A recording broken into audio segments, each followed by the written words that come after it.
You should come along to a Clearing Open Day because you get to meet current staff and student ambassadors that are currently at the university. It's a fantastic opportunity to have a look at the campus, have a look at the accommodation and see the vibe as well about the place.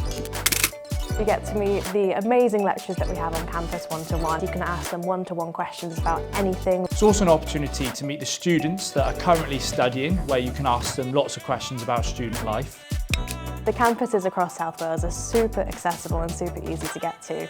We have a free minibus service that travels very regularly from our Treforest campus to our Glintaff and then to our sports park.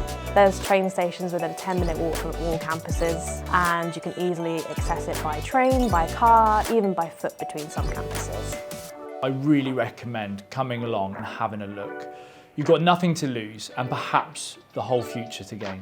There's still time to book onto a Clearing Open Day, and it's really recommended that you do. It's probably one of the best decisions you'll ever make.